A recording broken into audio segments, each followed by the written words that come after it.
Timotheo wa pili sura ya 4 mstari wa 7. Timotheo wa pili sura ya 4 mstari wa 7. Utaisoma hiyo.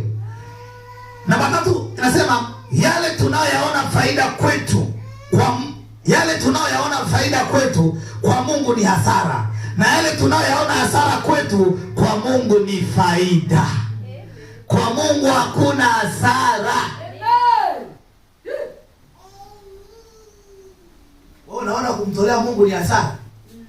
Unakula fungu la 10 unafikiri kama unapata hasara. Yaani unakula fungu la 10 unafikiri ni faida, ni hasara. Ukila fungu la 10 ni hasara. Sema amina. Amina. Wewe ni mwizi. Mwizi. Wewe mtu anayemwibia Mungu fungu la 10, muogope kama ukoma. Kama mtu ana ujasiri wa kumwibia Mungu fungu la 10, hata ukikaa vibaya anakupiga. Anakuibia. Anapita na wewe. Nikaika pesa zako vibaya, anapita nazo. Sasa mtu anahofia Mungu. Na Mungu asema mnaniibia zaka na dhabihu. Unakula fungu la 10, unakula kitu kilichowekwa wakfu. Biblia inasema hao wana wa Lawi walikuwa na haki ya kupokea sehemu ya 10 kwa sababu walikuwa katika viuno vya Ibrahim pale alipomtolea Melkizedeki sehemu ya 10. Ina maana kwamba mtu yeyote anapotoa sehemu ya 10 katika mapato yake, anaujengea uzao wake uaminifu. Wakati Ibrahimu anatoa fungu la 10 kwa Melkizedeki, alikuwa hana mtoto. Watoto wake wanaitwa wana wa Lawi, wakawa na haki kwa sababu ya Ibrahimu.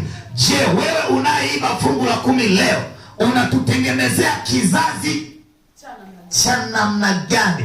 Kizazi ambacho kitakuwa vibaka vya ajabu. Anasema haka toto kana kaikaizi kamenishinda.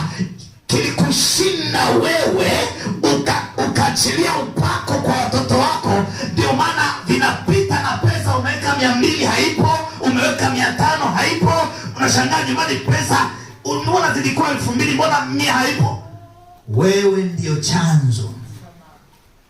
Acha kuiba fungu la 10. Sema amen. Asa yale unayoona faida kwa Mungu ni hasara, na yale unayoyaona hasara kwa Mungu ni faida. Mungu atusaidie sana.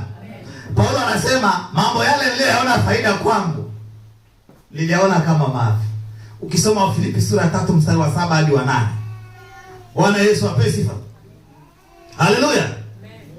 Jamani, kumjua Kristo ni kuzijua njia zake na asili na tabia yake kama alivyofunuliwa katika neno. Mungu ana kona. Mungu amenyooka namna hii. Sema amen. Amen. Bwana Yesu apewe sifa.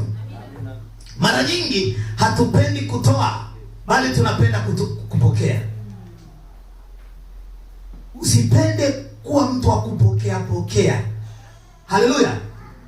Unaona watu wanapokuja hapa kweli tunashangilia, lakini kuna aina ya baraka watu wanaondoka nazo. Ili tuwe na kanisa lisilokuwa maskini, lazima tujitoe kwa viwango vikubwa, tumjaribu Mungu kwa njia hiyo, tuone je, atatuacha? Ngoja nikupe mfano. Kuwa mtoaji, fanya vitu kwa Mungu, alafu kutana na changamoto kubwa, piga magoti, mwambie Mungu, kumbuka ile sadaka niliyoitoa. Kumbuka hata kama unapita kwenye jambo gani, Mungu atakuvusha. Maana sadaka